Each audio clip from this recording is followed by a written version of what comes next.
Hi, I'm Tara Nanney, and our family has attended Celebration for 21 years now. And I'm going to share one of my stories through trial, through Christian growth, and I call it the power of God in the storm. Hope some of you can relate to this. So I'll give you a real quick background of my life.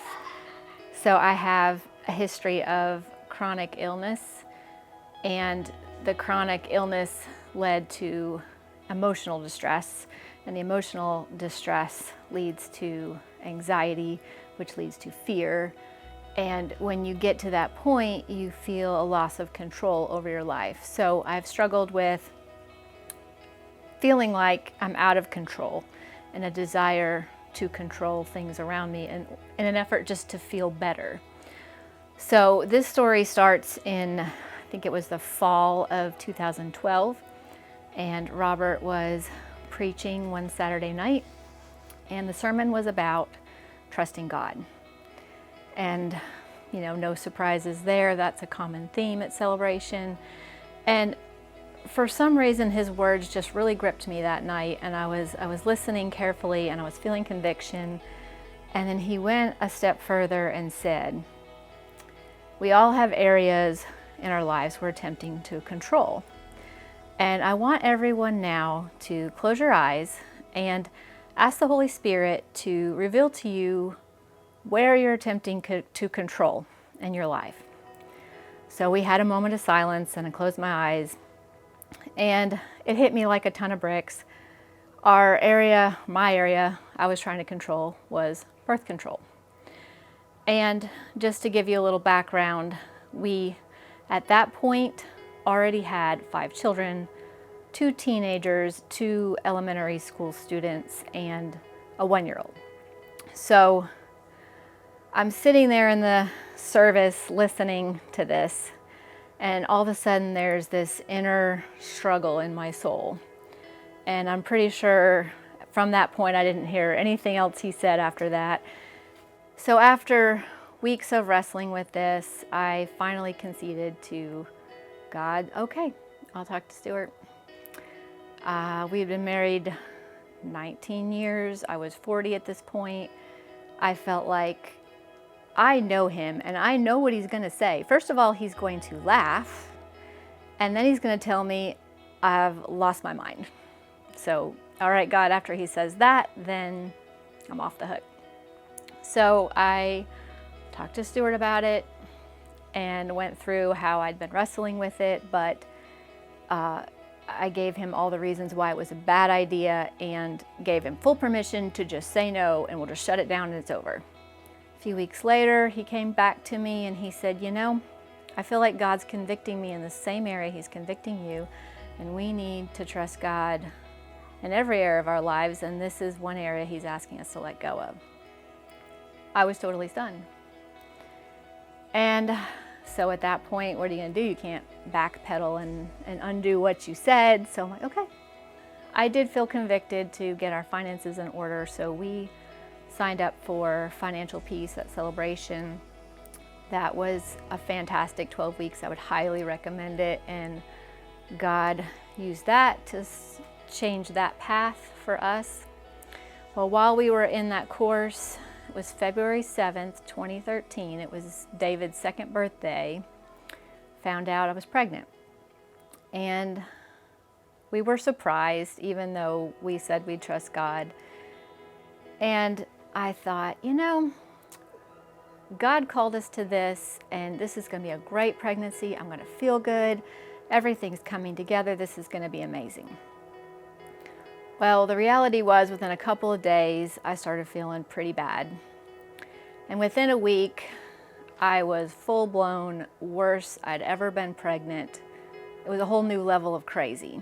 I have all kinds of anxiety issues pregnant, and it was pretty bad.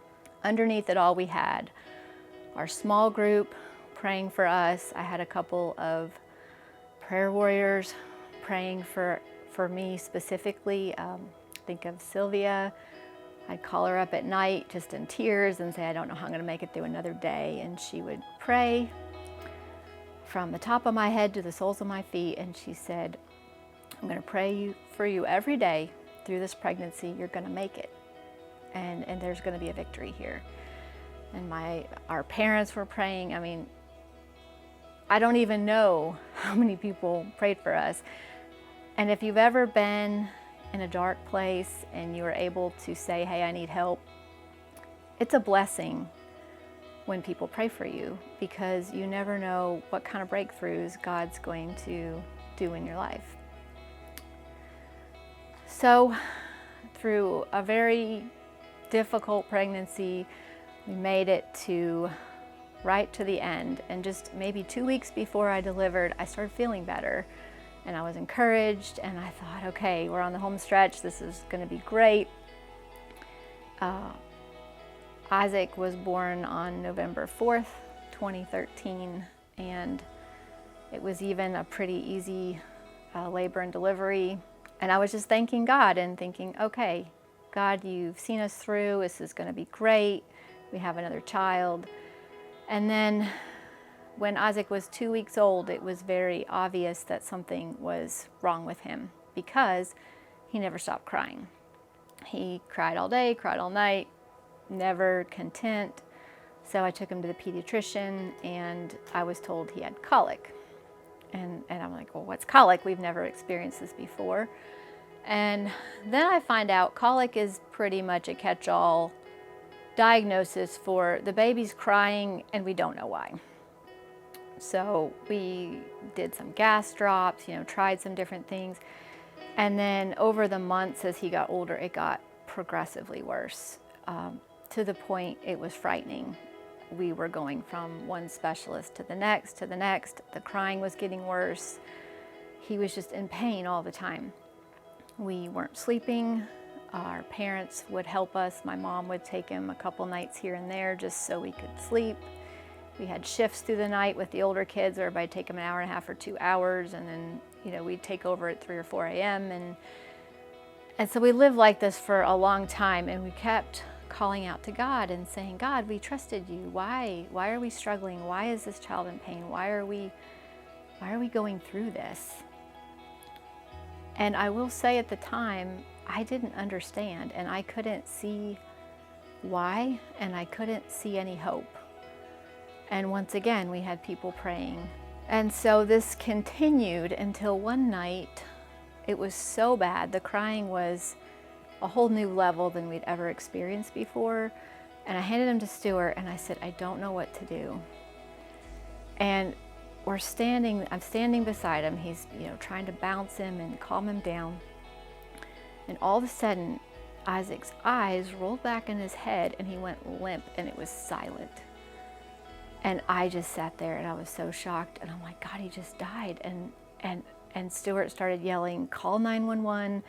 He started praying in a loud voice for the life of this child. And next thing you know, we had ambulance, police cars, fire trucks. The whole cul-de-sac was lit up with lights. And the chaos in my soul, I can't even describe that moment. But by the time they got here, he had come to, and what happened is he had passed out from being in so much pain, and because he passed out, he had a seizure. So now we're having to do tests for seizures, and we ended up going to children's hospitals, Vanderbilt and Cincinnati Children's, and so this was a long, hard road. It was 3 years before I cried out to God again. And I'd been praying through all this, but there's times in your spirit you're so tired you don't even know what to pray or how to pray. But I prayed in the book of James 1 verse 5, if anyone lacks wisdom, let him ask of God, who gives to all men generously, and it'll be given to him. And I'm like, okay, God, I'm claiming this. I need your wisdom. And over time, through friends and books and articles and other sources of information, we took him out of the medical system. We did healing foods, we did supplements, we did therapy, and God healed him. It didn't happen overnight, and it happened a little by little. And I had been relying on the medical system for healing. And I will say that there are times God uses the medical system to heal people, but that was not our story. God asked me to take another step of faith and listen to his wisdom. And one day we woke up and we realized we slept all night. And incrementally, life got a little bit easier over time. And suddenly, things started falling into place and making sense. So all those years of struggle, you question, God, did I hear you? If I did hear you, why did you allow us to suffer so badly through this? I don't understand. But when we finally got to the other side of this long trial, we realized God had done healing work on many levels. He had done healing in our marriage. He'd done healing in our finances. He'd done healing in our family. Stuart and I learned to rely on each other and trust each other in ways we never had before, and we pulled together as a team. But most importantly, we had relied on God to get us through. So this test has become our testimony, and I can say with confidence that Proverbs 3, 5, and 6 is true. Trust in the Lord with all your heart and lean not on your own understanding. In all your ways, submit to him, and he will make your path straight.